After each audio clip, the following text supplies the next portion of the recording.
Namaskar and welcome to this exciting new episode of Sattology Debunking Mythology. Sat means truth, Logos means a study or science, Sattology means a science of truth or study of truth.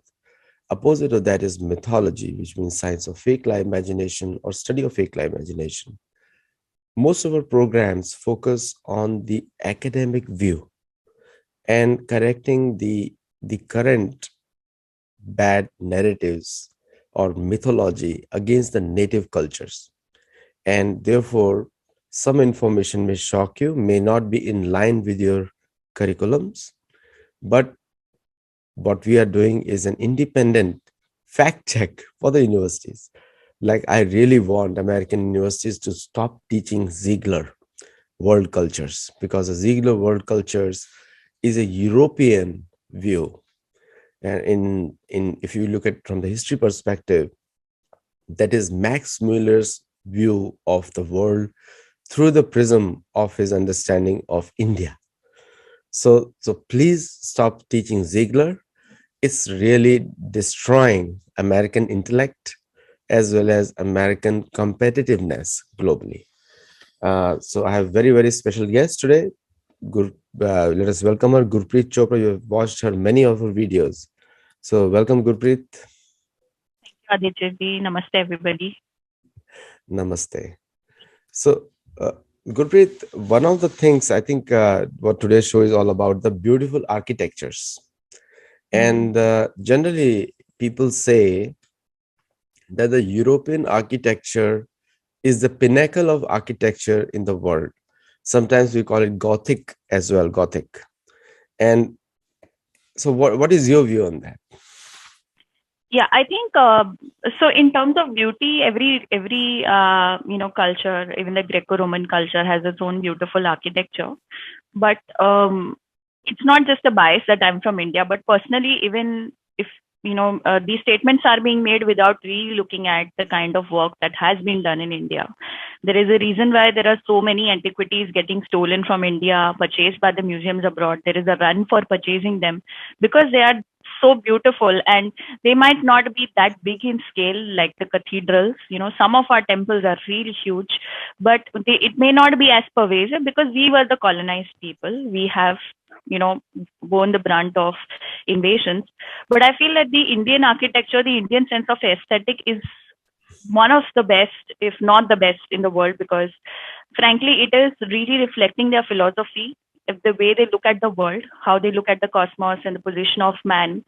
And also, it kind of shows their inclusion, the principle that divine is present in every living being. Even something like a river can be worshipped. So, we have sculptures which personify the river as a goddess. So the concepts of the art that is there in India is very different. It is meant to be a device for you to aid your union with the divine. It's not just always for the sake of pleasure, but there is always that process happening in the background. That Hindu cultural view that works, and we see that every piece of art is unique. Okay, that's another thing, because in the European architecture, we see a repetition of motifs, we see a similar kind of thing. So here, even though there is some maybe guidance in the way that you have to build temples, we have shastras that tell you, but each and every temple that is built on the exact same shastra is completely different. Even you as a viewer can look at it. So every piece or every creation is done by a person who is very conscious about the philosophy that is underlying that. And at the same time, the sacred architecture also, every bit is unique. It is almost like a symphony. You can't keep on creating it in the same manner. Like Indian classical music also, the same person performing the same raga with the same set of musicians, different every time, right? So there is that unique rendering of Indian art that is very unique to it. And like Sri Aurobindo also says that Indian art is not focused on the form. It is supposed to, take you beyond the form. It is an indication of what exists beyond the form. So it is not meant to be viewed as a group. It's meant to be viewed in quiet contemplation, and it is meant to kind of, bring you towards meditativeness. So when we look at our art, it is not it's a very vibrant, it's a very alluring kind of a depiction of divinity. And even if we look at secular art for that matter, even there we see a similar extension of principles, So I feel Indian art is like really unique in many ways because of these, concepts that run behind it. The word secular is very misunderstood in India. In the Yes. West, the secularism means freedom from church. And Hmm. in India, the secular means no religion at all, which is totally different. Yes. And Hmm. that is only for the governance, not for the local things. Now, one thing you importantly said, see, in the, we have been to many churches. I have been to Salisbury Church and many places we have been. The most of those places have literally no spiritual vibrations. Like Hmm. even Americans or any other Western person will also feel that. And most of Hmm. the art has no meaning other than the sculpture of their kings or queens. And if you look at their history has been really barbaric. Like what Hmm. those kings and queens have done. Like if you go to Tower of London, you don't know which grave you are sitting on. You'll think that you're sitting on a bench, and you see the Yes. walls. The which wall has a grave, you don't know. Like Hmm. very very sad stories, and also meaningless art probably derived from Greeks who had forgotten the Vedic culture, and then they derived something extraordinary. And the elements or material which is used, like if you look at the Indian architectures and the temples, even today with the new ones which are coming up, the quality of the stone, the quality of the wood, like the one of the principal wood used is mango wood or oak wood is used in India Hmm. also.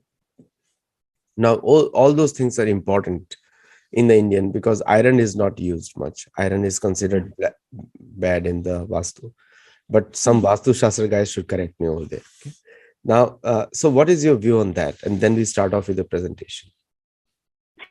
Yeah, so today what we'll anyways be covering is how temples are consecrated, just a basic overview. Because when we speak of temples, what people think that only beautiful sculptures, but then what is the main essence of a temple, how consecration happens, and like the vibrations that you're talking about, why does a certain place built in a certain manner give those kind of positive vibrations or, spiritual vibrations for want of a better word. So that's what we're going to be discussing. And like the materials that you mentioned, we have a huge body of Shastraic texts that very clearly tell you that, what are the kind of materials that can be used for building a temple, how they should be, what proportions they should be used, what should be the amount of, say, spacing within even the structure. The dimensions are very clearly laid out, and you can play with that. That is like a guideline. Then the amount of light that should circulate, how the sound should vibrate. There should be no echoing in the temple. So even when there is loud chanting, it does not come back when you're saying the mantras. So there is a huge amount of planning that goes into the construction of a temple, and it's not just that. The text also talk about the whole idea about consecration. So nowadays there is a whole lot of I see that reflection in many of the American TV series, that there is this whole idea that anybody with an idol is satanic, and they use the word idol, which is a very crude word for the way we look at our muratis, vigrahas, or devatas for that matter. So there are some concepts which are coming from there, which we need to really correct, because our temples are very different. It's, you can call ourselves pagan, but again, pagan is a different label that has been given to us from the Abrahamic faith. But today, what we'll be talking about is just how the different, what are the different ways in which the temple impacts society, and also why we need temples, how the temples are consecrated, what is the basic core philosophy behind it. And that will actually make you think a lot, because this is just like the tip of the iceberg. This philosophy of temple building flows in through everything. It's present in Indian art. It's present in it's very much a resonance of what yoga is, yogic philosophy. It is present underlying in the darshanas, the Indian knowledge systems that exist. So it is pretty much that that philosophy permeates and manifests itself in different ways. So that's what we're going to be talking about today. And I think I'll begin with the presentation, Aditya ji. Yeah, you can start with the presentation. Yeah, thank you for All right. sharing that. Yes. And you know that if my screen is This way, that means I'm watching.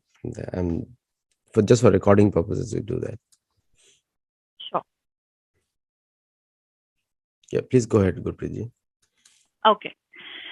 So today we'll be talking about, like I said, about various facets of the Hindu temples. So the Hindu temple, first and foremost, is the cosmos manifested.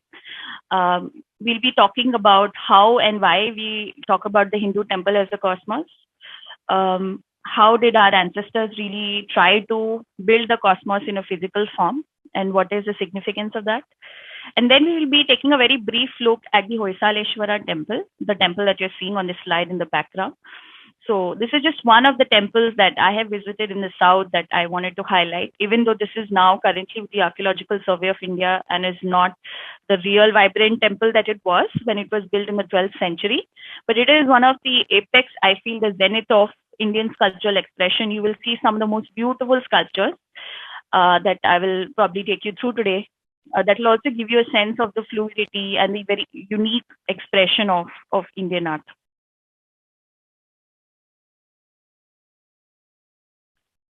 Okay. So firstly, why do we need temples?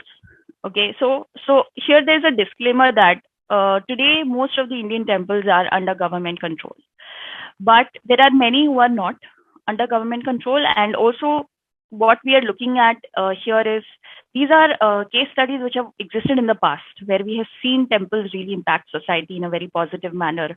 And that's the reason why our ancestors were not building temples just out of some superstition or some ritualistic need. I mean, they could have done it at a small scale within their houses, right?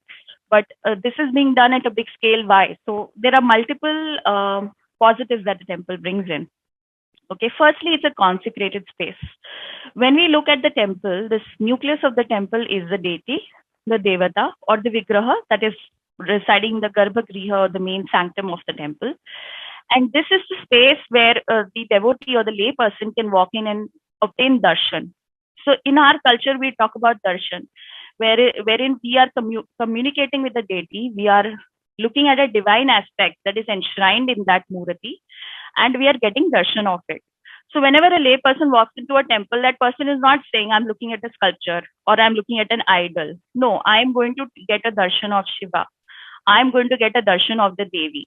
So when a person goes, even the most lay person in any smallest village of India will give you this logic that this is the way when we go to a temple, because that deity is not just a piece of art or sculpture, it is consecrated through a set process. There is a science behind it. It's consecrated, where a certain aspect of divinity resides based on what deity it is. Okay.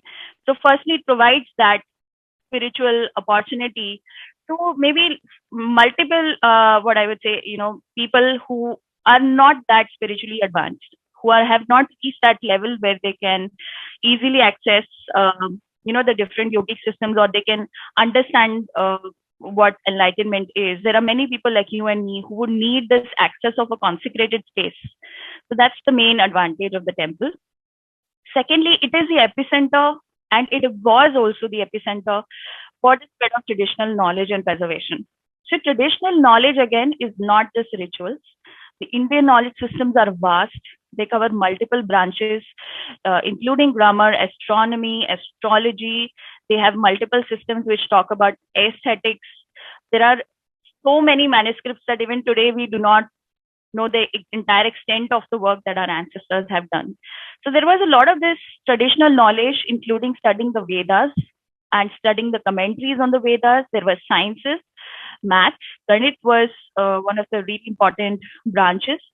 There was the traditional systems of dance, okay, that were disseminated. So temples always would be associated with universities, and with like even within the sabha mandapas, for the lay person who has a curiosity about a certain question, of a spiritual question, or for that matter understanding that the person wants to have, okay, about any darshan, the person can walk in and speak to any of the acharyas there.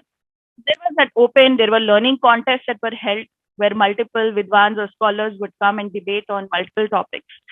So it was a very inclusive space where people from different fields of society from different sampradayas or sects would come and sit and discuss the different areas, as well as they would also participate in teaching and disseminating that knowledge. Universities and schools were always attached. And additionally, what it also did, we'll talk about it later, but it was a center for cultural renaissance. Okay, so automatically, when we talk about the traditional knowledge, the cultural renaissance is connected with it. So the temple, the building of the temple, the maintenance of the temple, it employs multiple people. Okay, and they come in with their own innovative means. So the Indian sculpture that we see today has developed over centuries. It has developed because over time, because of multiple building of temples, especially the huge undertakings like temples, where Thapati or chief architects, who were also acharyas themselves, would follow the Agama Shastras and would create these mesmerizing structures that we see today. You can only imagine the kind of cultural revolution that was happening with the number of artisans that were participating. There were blacksmiths, there were goldsmiths, there were people who, provided grain or, food items for the kitchen, the temple kitchen that gave free food to all the visitors. There were places for people to stay. It was like ashrams or mathas associated with the temple. It was a huge complex. And it was also like a place where people across the different strata of society came and interacted with each other. Okay. So what was done was to ensure that, okay, so the Brahmin or the Acharya is the main person because he has spent his entire life dedicated it to understanding the Shastras and therefore maintaining the upkeep, disseminating the knowledge. There would be people who are not involved in worship but are who are only professors or teachers. There would be people who are involved in farming, who are traders. Individual people would come and give donations and sometimes even receive donations from the temple because the temple was also wealth distributor. Okay, so everybody comes together to create this institution. They donate, whoever is capable of whatever they are, they donate to it. They preserve it. They ensure that it's kept properly because it has these multiple benefits and it leads to a very strong social structure and an economic structure. So therefore, it also gives back. So it's a very lenient banker. In the times of famine, it will basically, assist everybody that comes in. Someone who doesn't have assets, they can come to a temple. They may get a couple of sheep to take care of. Then they take care of the sheep and they come and give this much quantity of milk back to the temple. So that's how the agreement would happen. And there are multiple people who would benefit for it.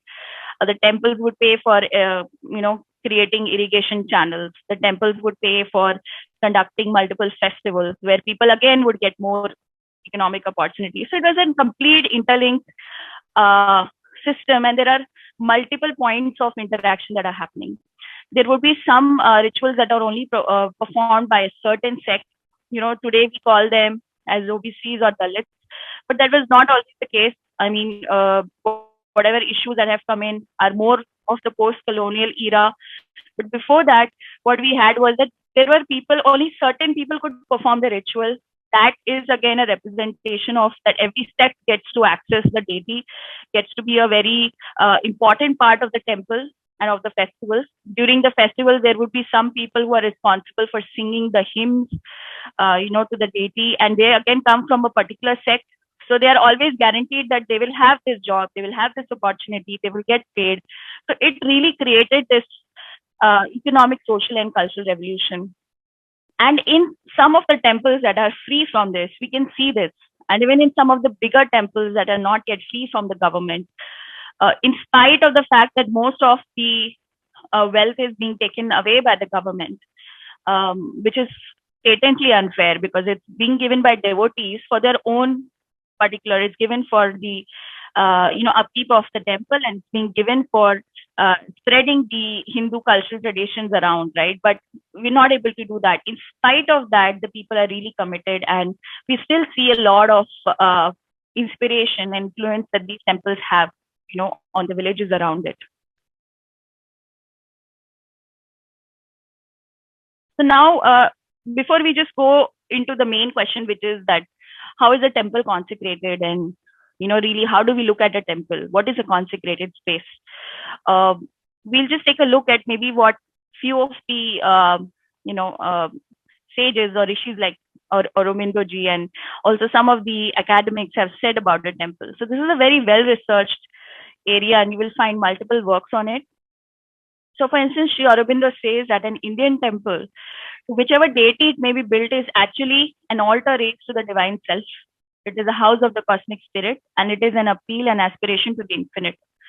Because ultimately a temple is being made so that an individual can basically, work on understanding what their connection is with divinity, and also they can work towards, reaching that level at which they can self-realize that, achieve enlightenment as well. And that's again something that Professor Rana P.V. Singh says that in Hindu tradition, there are special sites or even natural places. Like, for instance, we have the Swayambhu Lingas like the Amarnath cave, which has a Swayambhu Linga, something that we do not create or consecrate, but which is already present in nature. Rivers, mountains, grounds, sacred buildings, and cities that are also created, for instance, Kashi, created in a yantra form, in a mandala form. They are replicating the forms and processes of the cosmos. So through sacred geometry, we are trying to create consecrated spaces, which even if you as a lay person do not know much about what goes behind it, the moment you step into the place, you will say that, okay, I feel calm. I feel good. My anxiety is gone. I feel like I can meditate. So these are some of the, attributes that a person experiences. But to a person who is really perceptive, you can very well notice the change, right? And there have been multiple studies on how mandalas can really impact consciousness of an individual. Right.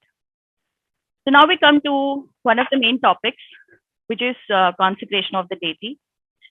So the consecration of a deity in a temple, like when a temple is, if you have to build a temple, okay, you are going to build that temple to a specific deity. So maybe it's a Shiva temple, so you are going to consecrate a Shiva Linga. Okay, you may also consecrate a Murti or Shiva based on whichever form of the deity that you're looking at. So for doing that, there will be a guidance that the particular Acharya will take from the Agamas. Okay. Acharyas themselves are trained over decades. They have to undergo very, a strenuous spiritual sadhana to reach that level where they can perform the consecration. Because even if anybody else does it, it does not have the same impact as a person who has really experientially evolved in that and is now able to consecrate the space and that particular vigraha as well. So the agamas themselves contain the basis for establishing this consecrated space. So what the agamas contain, they contain processes on how to consecrate the deity, ensure that the deity remains energized. What are the multiple points at which you have to deconsecrate? What are the daily actions that you have to do? What are the ritual processes that you have to do? So the ritual processes that are very obviously visible to us are just the outer covering. Behind it, there is a lot of process that the acharya is doing, and there are very powerful yogic processes that are in play. It is not like the person just sits and does some ritual and that is a superstition. No, there is a lot of, say, process behind it, which is something similar to what a yogi, a very enlightened yogi would do, or say what you would do during the time of yajna, a Vedic yajna. So we'll discuss in brief those processes, because the exact detailing of the process would not be available to anybody like you and me. We can maybe get a basic idea of the process, but there is a mantra diksha, there is a diksha that happens from the guru to the disciple, and that's how they are able to take this process ahead. And of course, that is kept gupta, because the recipient has to be capable of taking that process forward, right? So the agamas also contain multiple sections, right? So they contain kriya, which is the ritual aspect, the consecration aspect that I talked about. They contain the jnana pada, which means that they will also contain the brahma gyan, the knowledge that any enlightened person would want to understand. Like, for instance, what is the cosmos, how divinity works, what is our place in the cosmos, what are these different deities, what are the different paths that are available to an individual. Those kind of issues are tackled there. One section is only on yoga, which is very important, because the person who is following the agama has to internally purify himself or herself, okay, on a daily basis also, and also especially during the consecration. Then there is a charya part, which talks about how you should behave, what are the different, say, actions that you need to do, what is the kind of diet that you should follow so that you can develop a certain mental disposition. So, what should be a lifestyle in general? That is all prescribed in the text. So, the text is not just a set of rituals, outwardly rituals, but it is a complete knowledge module that contains these different padas or sections that are important for the individual who is going to be doing the consecration. So the temple or the deity, that when we consecrate the deity, what are we doing? We are combining the philosophy and form. Okay. So during this, now to make it simple for you, like what the acharya who is consecrating the deity, he does, he invokes a particular divine aspect. So every deity is just one aspect of the divine. The divine exists as per the Hindu worldview. The divine exists in the formless or the nirguna aspect, and the divine permeates all living beings. It permeates existence completely, and therefore can also manifest itself in multiple forms. We can have avatars, people themselves who are considered avatars. We can also have the aspects that can be invoked to reside in a particular place. Okay. Now that is what an acharya does when he does the consecration. This philosophy of divine immanence is right at the basis of it. So what he does is he invokes the divine aspect, okay, and invites and creates like a mantra image of that, and then invites that divinity to reside in the murati. And this is a very one line kind of a very simple description, but it involves, like I said, multiple processes. The individual who is doing the consecration has to first undergo, like I said, mantra sadhana himself. He has to mentally, imagine that for instance, he has to do a nyasa. Nyasa means that he's imagining that he's destroying all worldly ties. He is destroying his body mentally, and then he's constructing a mantra body of himself. He's using some yogic processes to assign mantras to different body parts, and then he becomes a mantra image. And these are different kind of tools that are being used by the acharyas, okay, to create that level of perception or awareness that is needed for the consecration process. Then he creates the mantra image of the deity. Then he invites the divine aspect to a certain procedure. There are certain beach mantras. For instance, the deity that is being asked to reside. So like I said, it's a divine aspect. Now, the divine aspect is not being created by anybody. It is divinity. It exists. This particular form also exists. So you can look at divinity in the form of a goddess. The goddess also has multiple forms, right? She will have a fearsome aspect. She will have a very benign aspect. Okay. So you are calling a particular aspect. You are requesting as the devotee for that aspect to come and reside. Always, it already exists in the universe. It's not being created. So nobody is creating. Nobody is a creator of the deity. The deity exists. Therefore, even the beach mantra of the deity, that kind of personifies who the deity is. The deity is personified divinity, which kind of seems like a contradictory concept, but not to the Hindu people who know that divinity exists and everything. Okay. So the murti is a personified aspect of divine. Okay. And the beach mantra that is there is also already existing in the universe. So these particular aspects are identified or are perceived by enlightened people, by rishis, over millennia, and they were able to perceive them, and therefore they were able to lay down these codified rules. Even the agama shastras, the agama processes that are there are also, compared akin to the Vedas. Like the Vedas are not authored by anybody. They are mantra drishta. They existed in the universe. The mantras were there.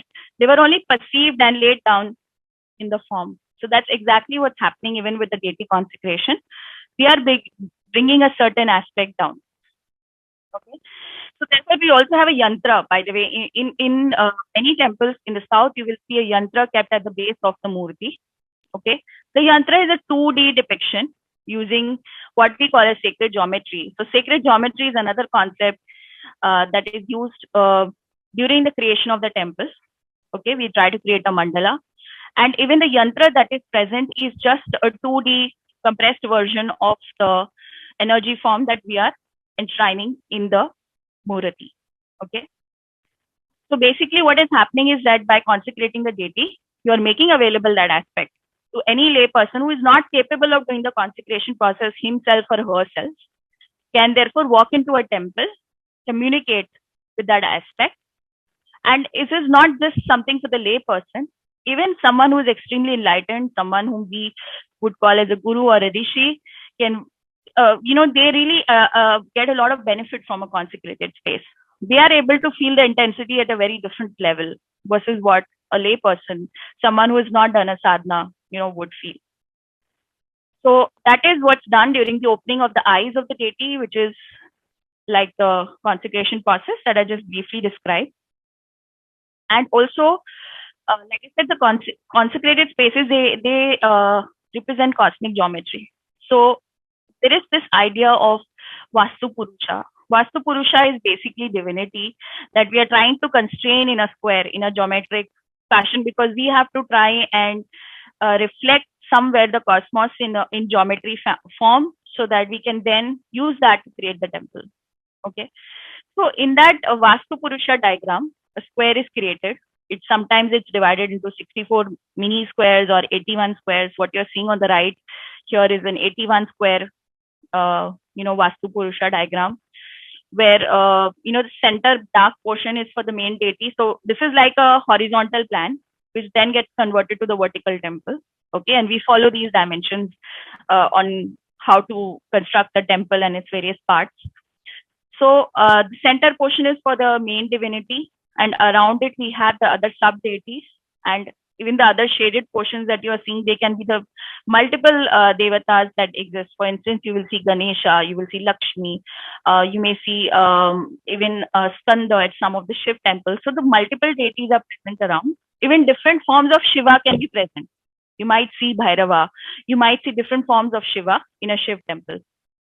Okay. So this gives you like a kind of a horizontal plan using the Vastu Purusha model. And then that is you pend it into the vertical plan, where what happens is that different portions of the temple also correspond to different parts of the deity. So for instance, the feet of the deity will be the base of the temple, the proportion, like where the knee comes, we will have a certain portion in the temple base, which is also correspondingly called knee. We will have a thigh portion that is called Jangha.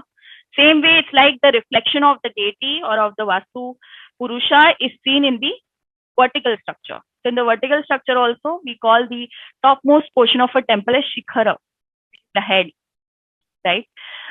We use that same connotation. So the vertical and the horizontal is both, keeping in mind the Vastu Purusha or even the deity. So the deity is the temple. Even before the deity is consecrated, the deity is the temple, right? And from this, you can also derive, that ultimately what's happening is you are trying to bring some cosmic proportions down into the microcosm, which is you as an individual and the surroundings around you. And even in Hinduism, what they say that even if there is no temple, an individual can always turn inwards and try to, see the reflection of the cosmos within. So multiple, stanzas in the Veda, they talk about the same concept, right? So this divine immanence, that you are also divinity, but these are certain, what we say, devices, energy forms, divinities that are available to you, are accessible to you as a devotee to help you reach that realization. That's ultimately what a temple is. And we have to continually keep on reconsecrating the space. So once that main consecration opening of the eyes is done, there is a daily puja. So the daily puja also involves a very detailed process. You may just be seeing the ritual aspect, but the acharya who is doing it is required to first do a bhuta shuddhi and atma shuddhi. Then is required to again do a small consecration, kind of a mini consecration process, where again he's doing those mantra japas, inviting the deity, doing the visualizations, the yogic processes that are needed. And when a Mahakumbha Abhisheka is done, that is after a span of certain years of full reconsecration is done. It spans multiple days, okay, and it involves multiple people are involved in that. And it will involve not just the yogic processes that I spoke about. Sometimes the homa is done, right? So we can see that connection of the yajna to the temple. And the Agama Shastras say that it is very, when you offer puja to the consecrated deity, it is same as giving an ahuti in a yajna. In the yajna, what the Vedic people were doing is that they were invoking the same gods that we are not trying to personify in the temple. They were invoking them in Agni, right?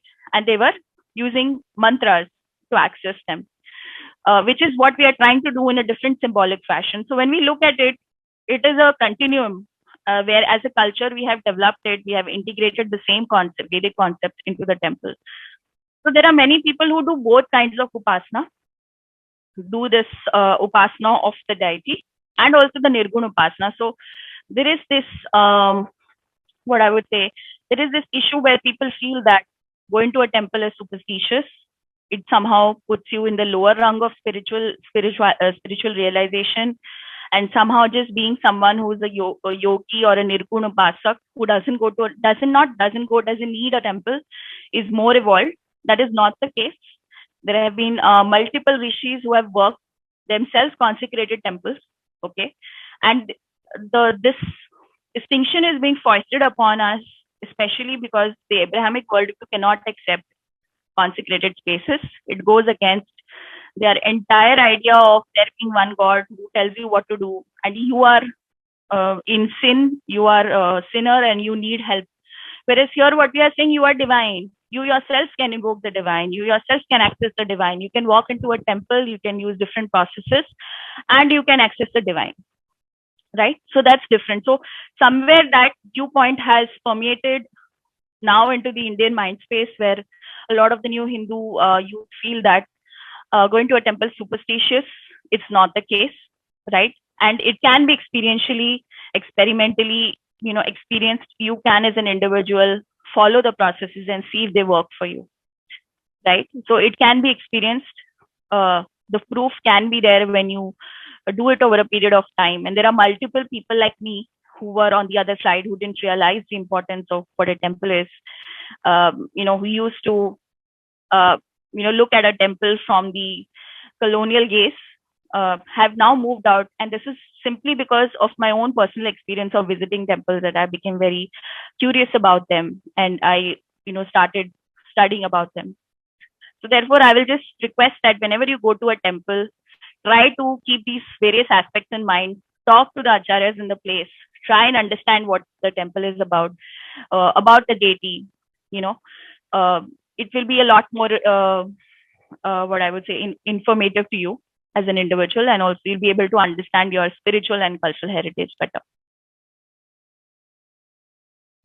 Okay, so now we're moving towards the last section of the presentation, where we'll be taking a look at one of the temples, which is currently present in a place called Halebid in Karnataka, that is a southern Indian state. It's more like closer to central India, not deep south. So why I'm talking about this temple is because this temple really, I feel, like I said in the beginning, represents the zenith of Indian cultural expression. The kind of intricate work that we see on this temple, and there are other Hoysala temples as well that I've not covered today, is just very unique. Very unique depictions of the Devi and Devatas as goddesses, and just the construction of the temple is also done in a very different style. Before this session, I've talked about the Chalukyan temples, which were more of the Nagara and the Dravida style, whereas these temples are in the Vesara style of architecture, which is like a confluence of both these styles. It's a very unique expression, and it has one of the most complex shikharas or vimanas. So we'll just take a look at this. Unfortunately, this temple, which was at one point in time a very vibrant place, ever since it got attacked in the 14th century, destroyed, the city was sacked by invaders from the north. It was never recovered the way it could have. Right now, also it's an archaeological site, but some basic puja is done. It's not the consecrated in the same fashion that it was.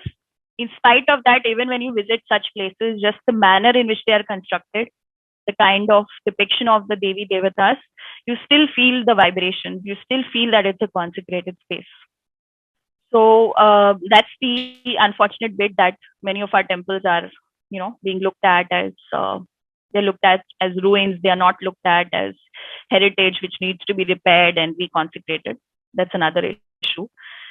So anyhow, the Hoysalas were basically people who took over parts of Karnataka, okay, around the 12th, early like 11th century, and in the beginning of the 13th century, they became the like they were at the peak of their empire. They were only around for 200 years or so, but the temples that they have created, they are present all across Karnataka, very highly visible. So one would think that they were around for 500 years or so, but they have actually related, kind of, they started patronizing and creating this new cultural renaissance, this new style of temples. And it's sad that many people are not aware of these and still do not visit these temples. I remember when I visited them, I just could not believe my eyes that something like this can be done in stone. It is just a very beautiful depiction. This particular temple that we're talking about is Hoysaleshwara. It was built in the 1121 Common Era. And as you can see on the lower left, the shikhara of the temple, or the top portion of the temple, is like very unique, right? So these temples, if we'll see ahead, they actually have a star-based plan. They have projections at the base, and those same projections are carried forward in the body of the temple and all the way to the top. So you can see these star-like projections on the left, bottom left, and you can see how there are very intricately carved stones which follow this tapering projection all the way up to the kalasha on the top, right? This portion that you're seeing here, this is the kalasha. And these are some of the most complex shikharas or vimanas, as we call them, the upper portion of the temple that you can see. And they are art in themselves, just visualizing that someone thought about these proportions and used this intricate, sculptural panels to create the temple is just mind-boggling. You have to realize the kind of development in the various sciences and in arts that was existing at that point in time. So like I was saying, there are these projections at the base. It's like a star-shaped pattern. It's almost like if you take a square, one of the edges becomes the center, and you try to rotate the square across that edge, you will get the star-shaped pattern at the bottom, right? That's how they perceived, or that's the geometry of this particular, temple.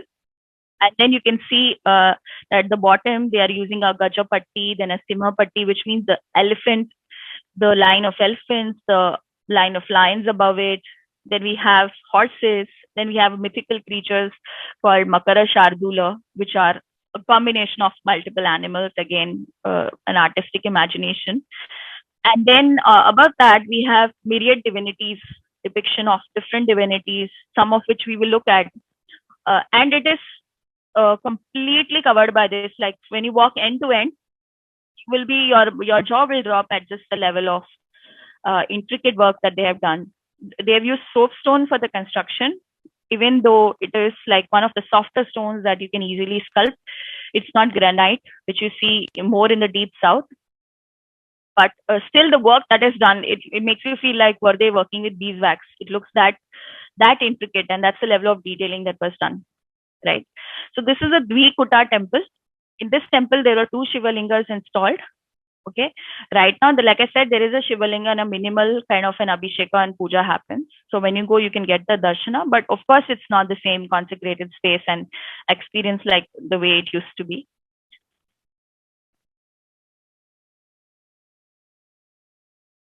So this is one of the views where, like the facade of the temple opens up like a canvas in front of you. And depending on where you're standing, you get to see different murtis if the moment you change your angle, right? So what you will see here is a very distinct style that was developed around that time. So every century, whoever is doing it, the sculpture, the style changes. Even between two Hoysala temples, the style is different. So they may be following some template, like, okay, maybe the ornamentation is a little similar. But every depiction, like Nataraja in this temple versus Nataraja in another Hoysala temple built in the same century, maybe just 20 years later, is completely different. That's the level of innovation that's happening in the depiction of art. And you can see some of the most beautiful depictions. We see these Shalabhanjikas, which are beautiful women. They're shown holding tree branches. They're accompanied sometimes by helpers, and they're like beautiful women of feminine descriptions, that are shown on the temple, which is considered very auspicious, especially, right? And you see the depiction of many Grama Devatas and Devis. Okay, some of the smaller deities and the sub Devatas that we say, which are present around the temple, they are depicted. You can see, like, and in this panel, you will see multiple depictions. For instance, here you can see Narasimha, a very small form of the Vishnu avatar of Narasimha, okay, killing the demon Hiranyakashipu. And same way, you will see multiple depictions. Here you will also see panels. Like, I did not get the time to include that here, but you would see panels from the Mahabharata, depictions of the Ramayana. Okay, you will see noble people, or you will see the normal people, like the lay people coming and visiting the temple. That is depicted here, right? You will, on the main panel that we are looking at here, you will see multiple deities, and you will see the fluid manner in which it's just flowing into each other, the sheer level of planning that went into it. This sculpture, when you look at it from this side, you will not be able to understand that it's completely, like, melding into the sculpture previously. That's the level of genius that they are using while constructing the temples. And each and every sculpture has its own unique niche. You can see these Kirti Mukhas, these niches created for each and every depiction of, divinity. This is, I feel like this is one of my most impactful sculptures here, because this is a depiction of Nataraja. It's a very small depiction, like not that huge, but when you zoom into it, it will blow your mind in the sense of, the level of detailing that is there. So here, what we are seeing is like a, a form of Shiva that we know as Nataraja or Natesha. Okay, and he seems to be doing Ananda Tandava in a good, like, he's in a good mood. This is more like the dance of creation than destruction. And we see that he's, like he has 12 arms, and he's holding multiple weapons in his arms. We can see that normally the snake is shown in the neck of Shiva. Here he's holding the snake, Vasuki. Okay, he's also holding the Trishul. And here he's shown dancing on a kamal. Okay, this is a very unique depiction. And the sage Bringi is seen here accompanying him, and also musicians. And around him we see helpers, or people who are fanning him. Like, this is just maybe a human perception of how like a divinity should be depicted. This is so beautiful that, like, when you zoom into it, even the smallest figures, the detailing is impeccable. And you can stand at this one sculpture for like 30 minutes easily and try to locate the various aspects, and you will just be surprised at the level of information that's encoded here. The ornamentation, the aesthetic representation of that, the smallest detail, the mukuta of the deva, how beautifully it is done, right? And even like the musicians, what they're playing, the strings of the dhol, they are also very clearly visible. It's a very beautiful depiction of Nataraja, one of my favorite depictions of Nataraja that we see here. And this is like a testimony to Indian art. When we were discussing Indian art, sometimes, something like this to the Western mind can be overwhelming because it's too much information, too much detail. But that's what the Hindu mind looks at. When it looks at divinity, divinity is supposed to be whole, all consuming, huge. It's supposed to shock you. Okay. So that's the way we use. And the most unique concept of a dancer being a divinity creator for us is also a very beautiful concept that is unique to Hinduism. This is that same sculpture that we were looking at of Ganesha. And on the left side, we have a depiction of Shiva, where he's killing the demon, elephant-headed demon Gajasur. If we look at the depiction of Ganesha, it is just so uniquely done, right? Very similar maybe to how we view Ganesha today. So in the 12th century also, we were looking at, Ganeshji in the same way. So he's depicted pot-bellied. He's shown like to have huge proportions. He's eating sweets, modaks, which are his favorite, right? And he's holding a rosary. We see differences regionally in the manner in which they are adorned. Sometimes we see dancing Ganesha. So dance or nritya is a very important part in the way we depict our divinities, because it's connected with rhythm, it's connected with sound, and sound itself can be like science is moving towards it, that sound is matter. That's how Bij mantras manifest divinities. That's how chanting a particular mantra can manifest divinity in a temple. And that's how the whole idea of dance and nritya is connected with divinity. And also kind of shows the admiration, the respect that we give to these forms. Nritya is a divine art in Hinduism. It's not just a pastime or a hobby or like just an art form. It is divine art. So here we see two depictions. So on the left, we are seeing a depiction of Mahadeva as Bhikshatana Bhairava. It's a composite form. So one form is that of a Bhikshatana, which is a bhikshu, a monk, okay, a very calm form. Bhairava is one that is Ugra form of Shiva, okay. So we can see that normally it's monks who would like wear these kind of wooden slippers, and they would walk, they would go on these long journeys and, speak to people on the way. And the Bhairava we can see from the angry expressions, the expressions on the forehead, which show anger, and you can see the two teeth protruding out. That is what normally is used to represent a Bhairava. And around the Bhairava, normally we say that Pretas or certain kind of life forms are present. They are depicted here in like popular Hindu imagination. And very even here there is a lot of detailing. Like for instance, here the particular ghoul, she's feeding her baby. At the same time, she's looking up at Bhairava with adoration, with devotion. So like this is again an artistic device that this person who made this used, right? So we have a certain depiction of the deity, but around the deity, sometimes some such kind of devices are used to make the sculpture more alluring. On the right, you can see again very unique depiction of Devi Saraswati, a dancing Devi Saraswati. We never see these kind of depictions, and that's why I find this temple very interesting, because most of the devatas are depicted in the dancing form, and it's a very beautiful depiction. So here Devi Saraswati, she's holding the Vedas, she's holding the rosary, right? At the same time, she's also holding weapons, right? And she's dancing. So the beats are like her musicians are giving her the beats. Her vahana, which is a swan, that she's supposed to sit on, is also present, is being attended to by one of her helpers, and she's dancing, happily to the beats. So this is like a very, very unique form, and I think it kind of helps the lay person connect with the idea of Saraswati as a giver of knowledge, the giver of speech, and it kind of makes it more inclusive to the individual who's looking at that particular divinity.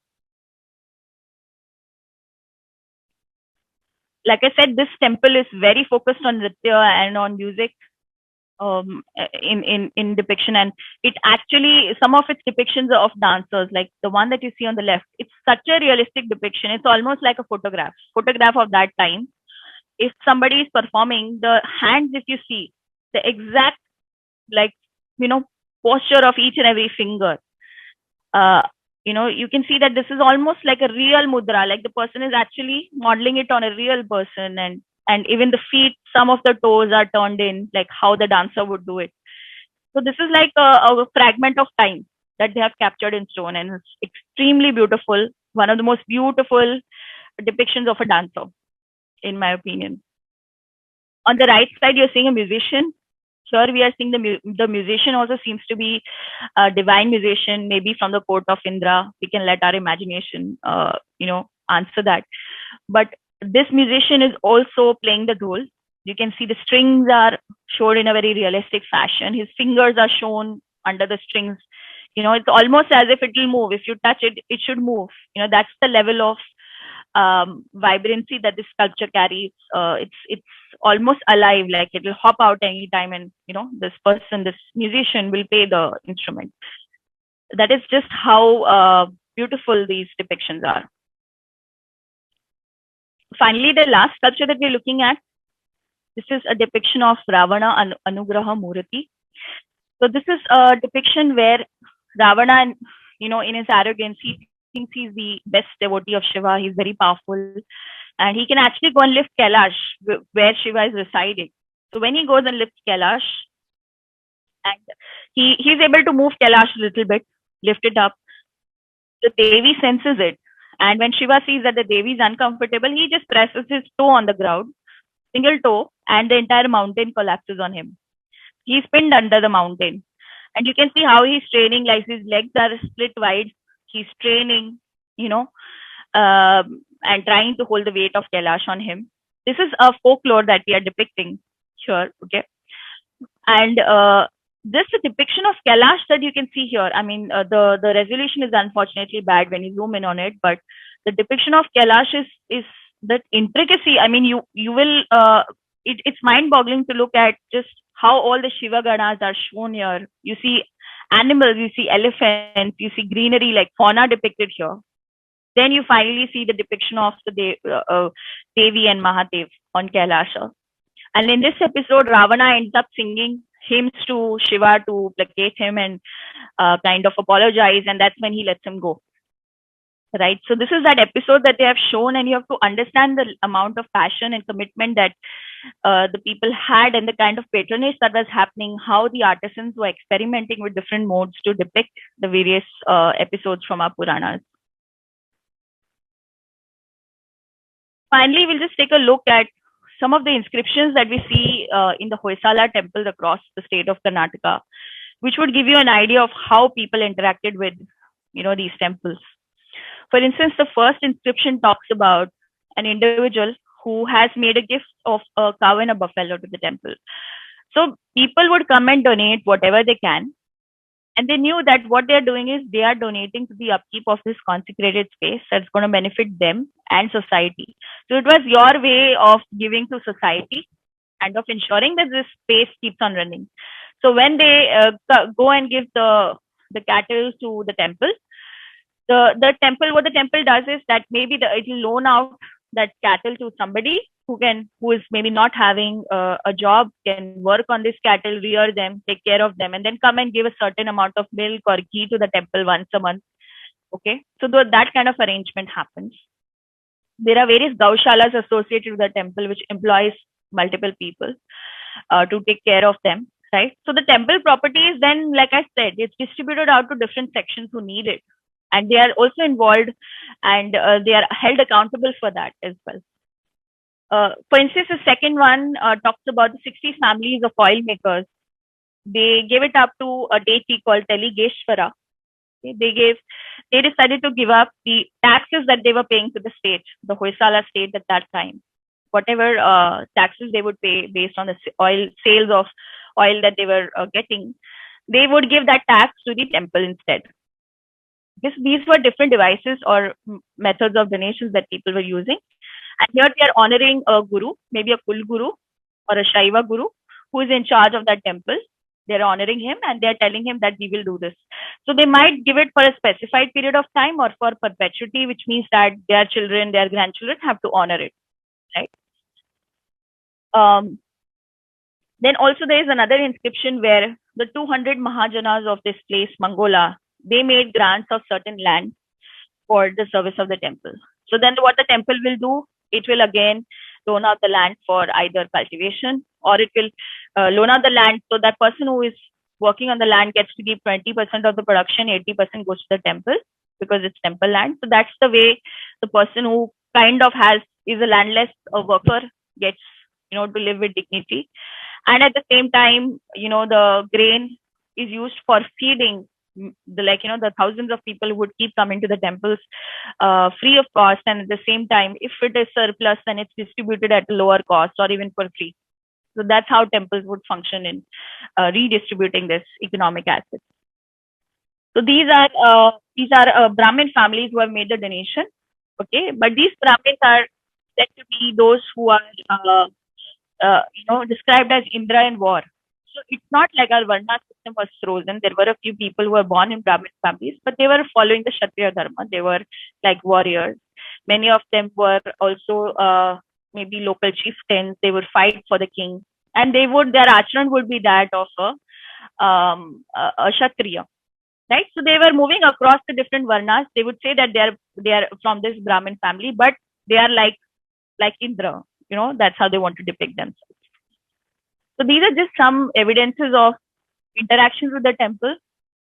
This is not specific to the temple that we talked about, but generally across the state during the Hoysala period and the different temples that they built using a similar kind of template, architectural template that we just saw, how the different transactions were happening.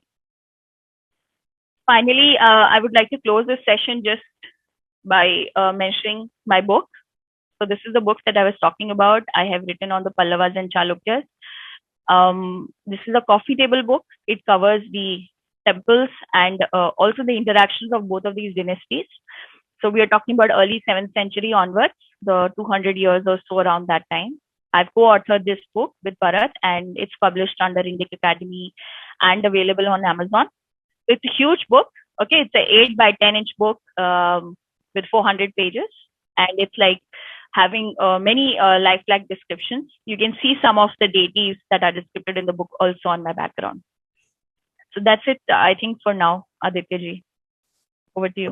What a wonderful, you presented the whole history and why the Pran Pratishtha, and you also presented the consciousness that why it is important and why a Hindu temple is different than any of the Abrahamic structures. Because Abrahamic structures, first of all, they don't believe in structures, number one. All three of them, whether it's a Christianity, Judaism, or Islam, all three don't believe in that.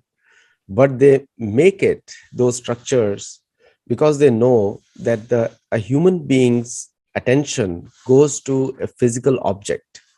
And in Vedic culture, in Bhagavad Gita says it very clear, it is, the personal focus, the person-based faiths are the only one which is realistic for a human being. So Krishna says, Om Vyakti Vapannam, that for a person cannot imagine something which he cannot see. And that is the whole reason behind deity. Like Murti, and then when you do Pran Pratishtha in there, it is not called a Murti. Murti means lifeless. Like you will have a mortal image or Murti or mortal sculpture of a person, that is called Murti. But after do Pran Pratishtha is called Archa Vigraha, like the Vigraha, Vigraha Murti, like which is the actual form of a person whom you can interact with spiritually. So the entire temple is a living structure, not just a dead structure, and which you showed beautifully in your presentation today. I really liked it. And, Thank you, and for the viewers who are watching this video, do buy that book. I have also ordered it on Amazon, so it should be coming next week. Before your show, I ordered your book, and so it will be coming to me, as well as I'll put it on my coffee table to see the temples of India. And the one of the things is also one question to you, last question, is that you pointed out the differences between the Western and the Indian architectures, and you also showed the temple Hoysala. Now, these temples, the small carvings which you're showing, each one of them was showing a story from some Puran, isn't it? Yeah, so it's a mix. It will give you a depiction of the itihasas, so Ramayana and Mahabharata, different episodes from that. Like they will show you, for instance, the Ram Ravan Yuddha from Ramayana. They will show you the building of the bridge to Lanka. Okay, so different aspects will be shown there, and also there are depictions of Krishna Janma. Okay, so from Mahabharata also we get different this. In addition to that, we have depictions from the Puranas, like Narasimha, the different avatars of Vishnu. Okay, so so all these episodes are present because and they're present on the outer, because on the outside when you are circumambulating the temple, you get to view these different depictions, and like we could see there were people standing and staring at the depictions today. Similar to that, the lay person would come, the devotees or the person who had come here on pilgrimage would come and see these depictions, would relate to it. So whichever part of Bharata you're from, you could even come from Cambodia. You will come from Cambodia, you will see here a depiction of Vishnu, which is same in Cambodia for you. The same story is being depicted here. So the Shastra and the depiction of sculpture was very interconnected. in addition to that, they would show some. For instance, they would show a Shivalinga being worshipped, or they would show, for instance, like a court nobility, conducting affairs. So some such kind of scenes from the royal life or from the daily life of the people was also depicted. But mainly it would be this. Then it would be natural motifs like the different animals, flora and fauna. Okay, that, and then the different dancers, musicians, they were depicted there. Thank you so much, Gurpreet ji, and thank you to Bharat for co-authoring this book. So both of you have co-authored this book. And for viewers who are watching, do comment on the video and let me know your feedback. I look forward to your feedback. Namaste. Thank you. Thank you. Thank you so much.